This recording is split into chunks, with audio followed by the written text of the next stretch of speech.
Olá, tudo bem? Aqui é o professor Eduardo. Estou aqui então para anunciar para vocês que vamos voltar com nossas gravações e voltar aí com compartilhar das nossas experiências e estudos, né?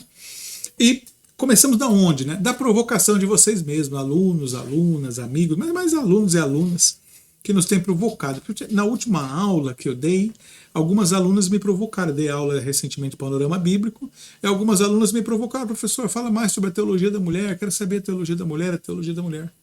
E eu estava aqui me preparando para responder umas perguntas dos alunos e eu me lembrei de que eu tinha um material que eu publiquei com a minha esposa há uns 15 anos atrás, que precisava de uma revisão. Então eu fiz uma revisão no material. E eu vou falar um pouquinho desse material para vocês. Vamos ver se a gente faz uma série, uns três vídeos aí para a gente falar justamente da Bíblia na perspectiva da mulher. Esse aí foi o material que nós publicamos. Foi publicado eu e minha esposa. A Bíblia e a Realidade da Mulher. É um livreto pequenininho, sim. Não tem mais hoje, né? Já acabou a edição que eu fiz, faz tempo que nós fizemos. E não foi reeditar depois. Esse texto aqui, depois que eu fiz a revisão, eu deixei disponível na Amazon, se caso alguém tiver interesse de ler, né? O que é isso aqui? Isso é uma narrativa. Então, assim, eu mudei um pouco, é um diálogo, tipo um diálogo platônico, né? Uma narrativa, em que uma mãe e uma filha começam a conversar sobre coisa da vida, do dia a dia, e nessas conversas a mãe vai ensinando a filha sobre o papel da mulher na Bíblia, ajudando a filha a entender. A filha está indignada porque parece que nas histórias bíblicas só tem homem e nunca tem mulher, e a mãe vai ensinando ela a enxergar a mulher na Bíblia, em cada momento, em cada história. Então, nisso daí, a proposta do livro é justamente trazer essa ressignificação, né? Trazer essa visibilidade para a mulher. Principalmente porque quando a gente olha para nossas igrejas hoje no Brasil, mais de 70% são mulheres, né? E esse livro ele vem nessa proposta de mostrar para a mulher que ela é importante, que ela tem um papel importante na revelação, tem um papel importante na história. Mas é claro, né? Como a Bíblia ela é escrita num contexto onde o papel do homem era preeminente, acabou que as histórias acabaram sendo sempre contadas da perspectiva dos homens. E quem vocês aí, irmãs aí que me assistem, né, que tem mãe, irmão ou pai aí, sabe que quando se conta da perspectiva dos homens é uma outra história. E que sempre cabe a história contada da perspectiva das mulheres. Então isso daqui é a proposta de ler a Bíblia contando a partir da perspectiva das mulheres. Não é discussão de ideologia, não é discussão de política, nada disso. É proposta de aprender a ler a Bíblia olhando a mulher nas narrativas, né? E assim, eu coloquei uns slides aqui, mas antes dos slides, professor, eu quero uma coisa mais teológica, mais técnica. Seu livro é uma narrativazinha. Gente, é teologia bíblica, tá? Eu peguei a teologia bíblica, só escrevi com uma linguagem para que você possa conhecer a Bíblia. É um exercício de conhecimento da Bíblia, mais do que um exercício de análise científica do texto. Agora, se você quer análise científica do texto, eu separei aqui uns dois aqui para você. Um deles é esse aqui, que é A Mulher Israelita. Ele é de Atalia Brenner. É um material bom, tá? Não é romanceado, mas é mais histórico-cultural, legal. E o outro, esse aqui, que foi de um dos meus professores, que é o Sandro Galazzi. O nome do livro é Teologia das Mulheres. É o Sandro Galazzi e a Ana Maria Risante, tá? Então, assim, esse aqui ele é meio termo entre o romanceado e o mais técnico. Mas é um bom material. Esses dois aqui abordam o papel das mulheres na Bíblia, né? Eu também abordo no meu, só que aí são abordagens diferentes. Então, para quem quiser pesquisar. E vamos lá. Eu fiz uns slides aqui, não vamos demorar. A ideia é mais para vocês terem esse pano de fundo, que é o pano de fundo aí para poder entender as narrativas da mulher na Bíblia. Então, vamos lá. Para a gente entender o papel da mulher na Bíblia, a primeira coisa que a gente tem que fazer é pensar em hermenêutica, né? Como que a gente interpreta isso? É assim, pensa que entender o papel da mulher na Bíblia é igual montar um quebra-cabeça. Quando você vai montar um quebra-cabeça de 5.000 peças, nós geralmente pegamos ali as peças que parecem maiores, que são da mesma cor, e tentamos criar uma certa aproximação. E deixamos as outras peças para depois. O que acontece é que quando a gente faz essa montagem com essas peças maiores ou de cores parecidas, nós descobrimos, logo que nós terminamos elas, que elas não representavam nada e que a grande maioria são as peças menores e diferentes que estão no quebra-cabeça. Assim é a história da mulher.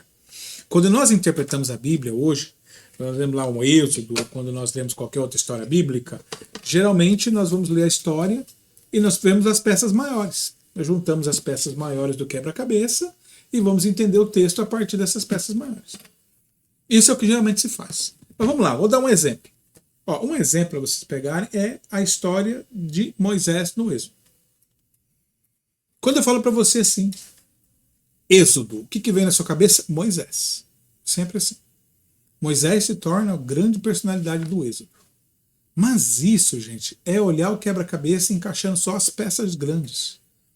Existem diversas outras peças que foram fundamentais para que Moisés conseguisse fazer, para que Moisés conseguisse, ali na narrativa, sair com o povo, né, do Egito. Então, assim, para isso, por exemplo, é interessante que essa história, que é uma história paralela, é a história das mulheres. Menos contada, menos valorizada, mas totalmente fundamental. Totalmente fundamental. Por exemplo, o Êxodo, na verdade, não começa com Moisés. O Êxodo começa com as parteiras, com Sifrá e Puá na narrativa bíblica. Por quê? Porque são Sifrá e Puá que vão enfrentar Faraó pela primeira vez. Porque vão ser contrárias à ideia de que tem que sacrificar as crianças hebreias. Então elas vão falar que não tem como, as hebreias são muito fortes, né? Quando elas chegam lá para fazer o parto, as crianças já nasceram. A ideia que o texto quer demonstrar é que no Egito havia um certo controle de natalidade dos escravos. Eu não vou entrar na historicidade, se aconteceu ou se não aconteceu. Assim, eu acho muito provável acontecer isso, né? Uma vez que os escravos eles podem ser um problema dependendo do desenvolvimento. Então, controle de natalidade de escravos, eu não acho isso totalmente improvável. Mas a questão é a seguinte, é que o controle de natalidade dos escravos, ele não vai motivar os homens a se levantarem contra o faraó. Ela motiva as mulheres a se levantar contra o faraó.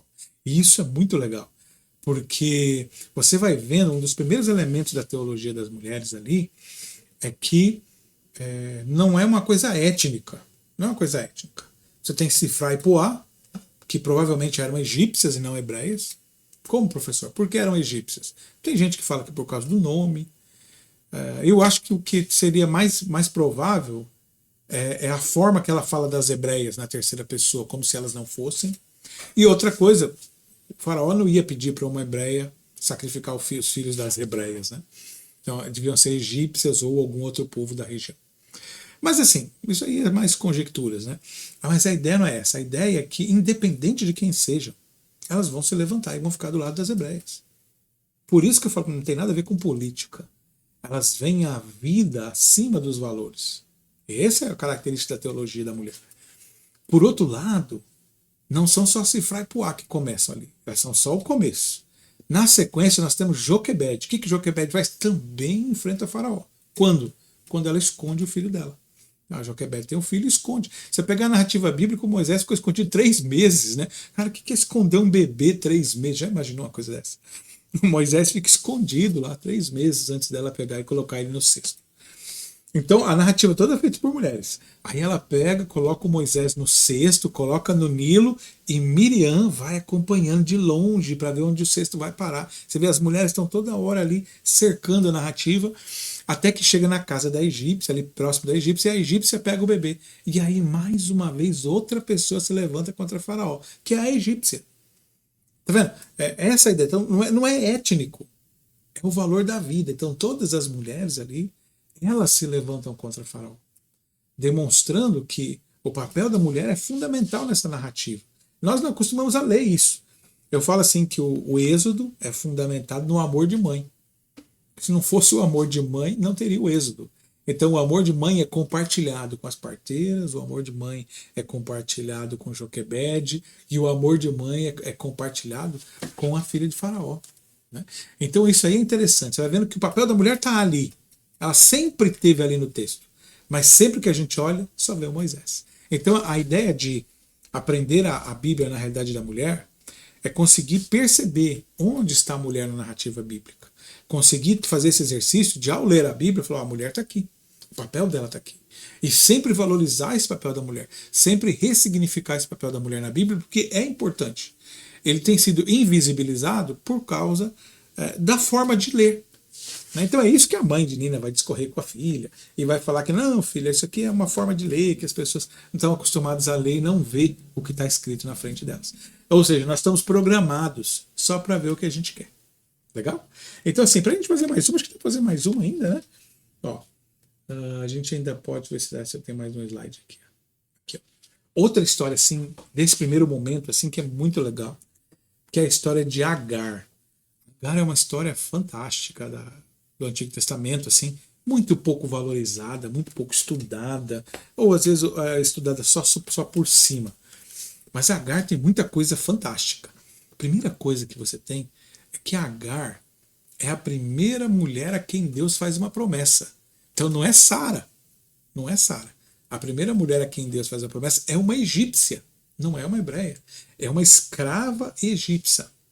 Pensa que, e que tinha sido abandonada pelo marido quando Deus faz a promessa para ela, que é quando Abraão manda ela embora. Então assim, isso daí já muda tudo.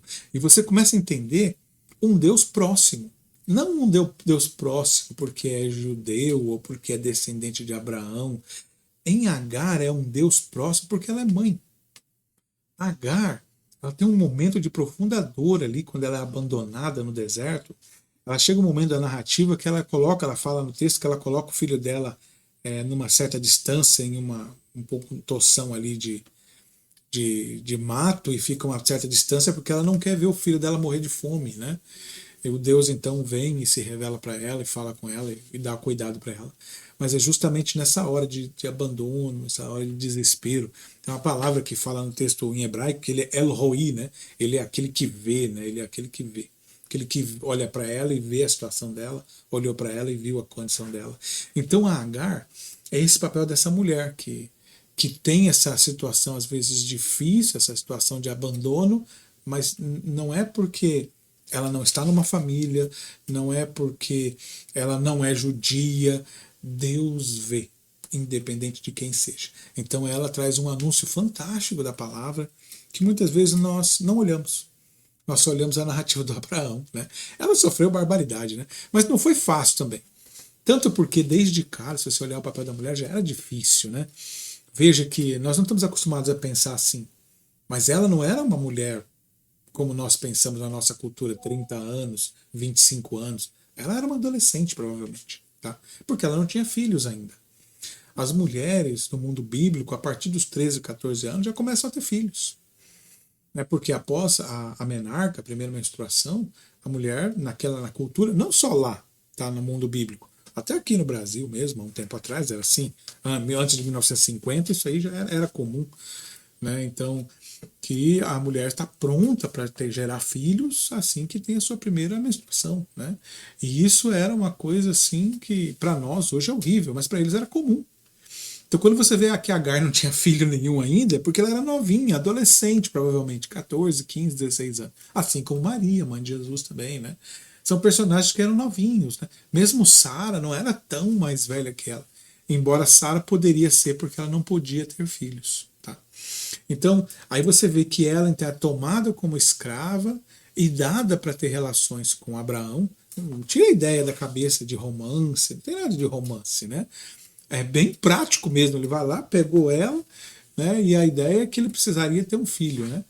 Mas isso tem na cultura do mundo antigo em vários momentos, tá? Não só ali não só ali com Abraão, né, mas você vai encontrar vários personagens bíblicos onde isso aí está acontecendo, né, onde eles acabam explorando ou violentando mulheres porque eram escravos. O escravo não tinha direito nem sobre o seu próprio corpo. Né?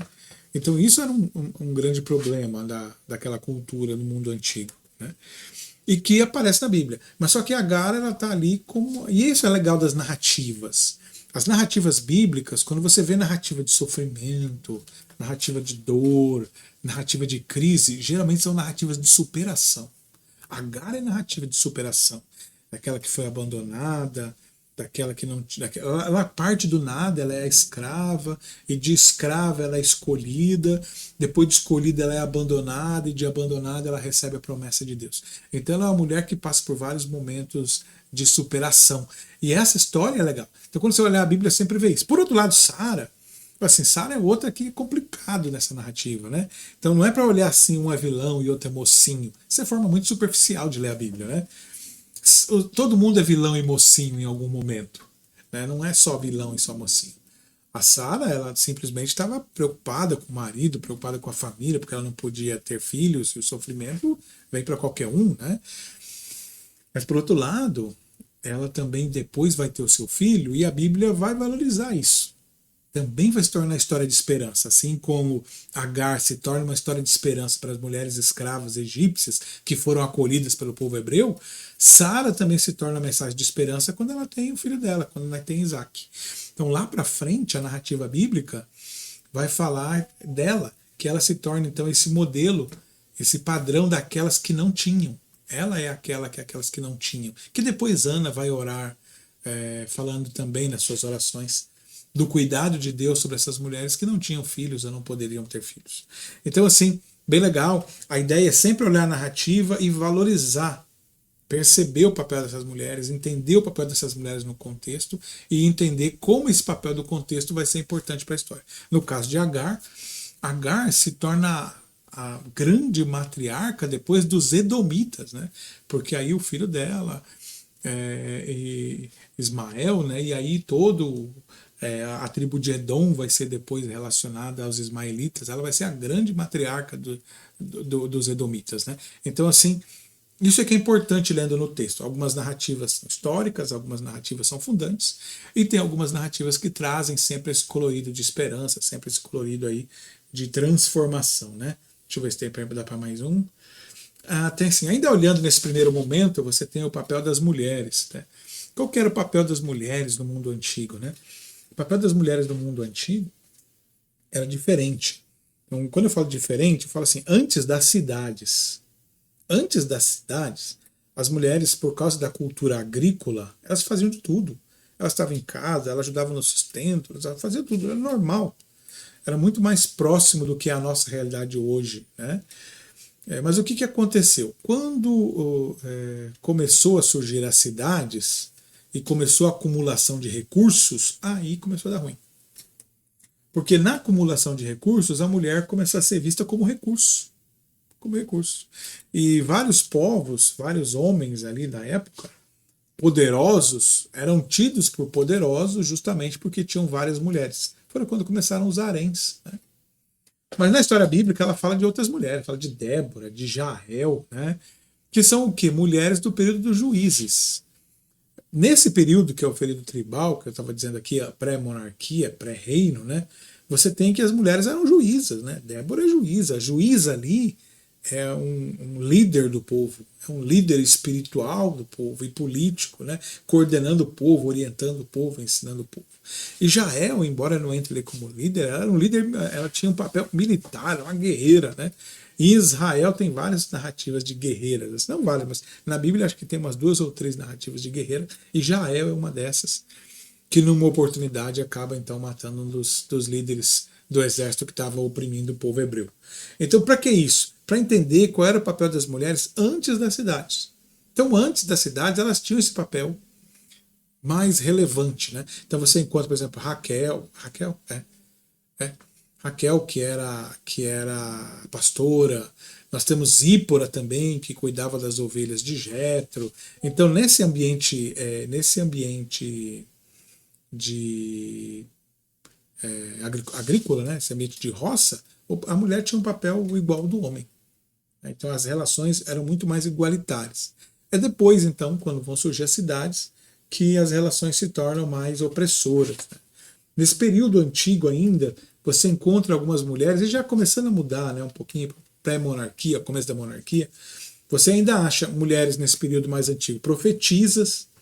A Bíblia tem uma profetisa, 2 profetisas, né, que ela fala que é a profetisa Uda, né, que vai estar nos dias do rei Josias, e a esposa de Isaías. A esposa do profeta Isaías é que é a profetisa. Na verdade, a Bíblia não fala que ele é o profeta, o Isaías, mas a esposa dele é profetisa. Aí hoje o pessoal fala, não, o Isaías também era profeta. Então, no sentido oficial do termo, né? Quem realmente, oficialmente era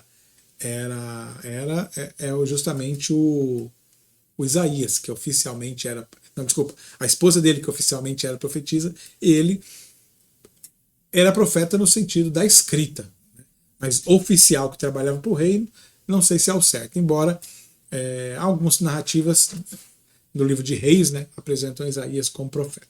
Embora no próprio livro ele não diz, mas isso também era comum, os profetas não se chamavam de profetas.